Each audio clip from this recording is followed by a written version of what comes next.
जब सुने के होई भोजपुरी गाना बस बजे के चाही गाना।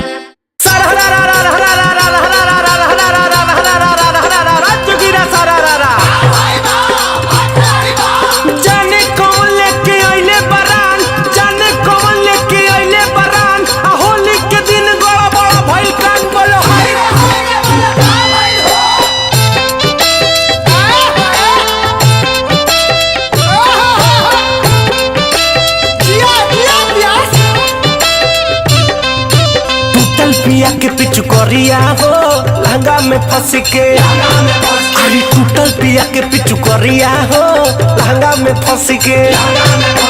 राती खरोहल अनहरिया हो सुझल नहीं डबरिया हो डलले हूँ मच के।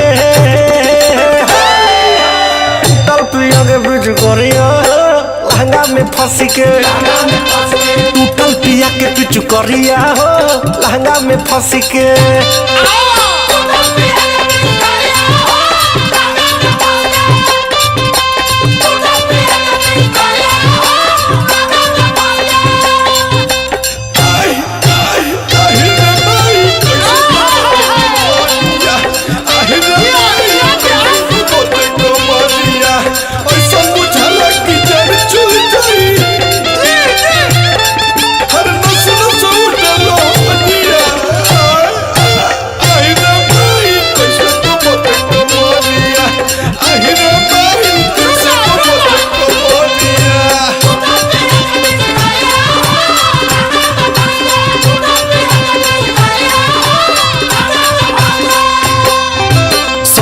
साले के दिन सजनवा हो गईल है खटा परुआ,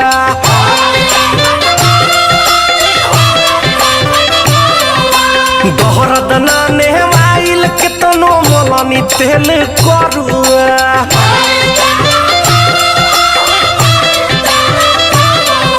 सुझल करी हम कौन उपाय मैया दादा पियावा चिल्लाए बोलो हाय रे रहले बेचैनी में पिया हो काम झंडू बाम भी न किया हो। अरे हार कोई नहीं घस के टूटल पिया के पिछु करिया हो टूटल पिया के पिछु करिया हो लहंगा में फंस के।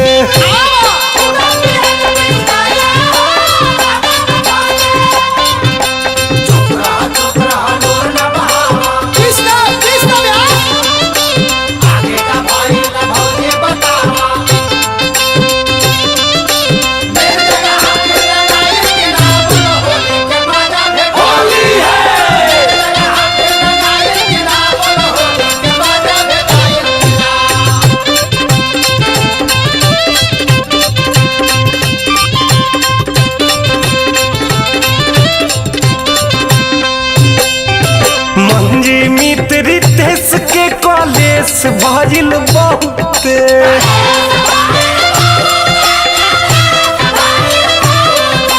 पहरब मोर बेकार गइल बैल ना सोते।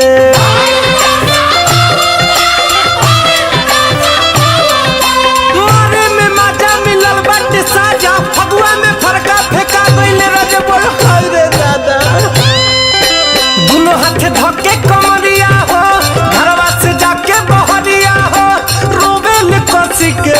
अरे भाई रे टूटल पिया के पिछु करिया लहंगा में फंस के, टूटल पिया के पिछु करिया हो लहंगा में फंस के।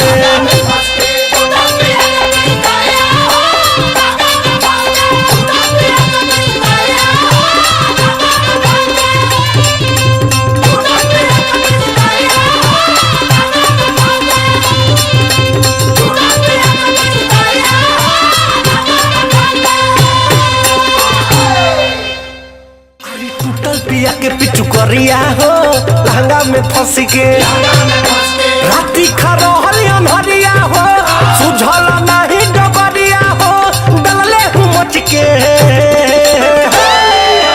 टूटल पिया के पिछु करिया हो लहंगा में फंस के।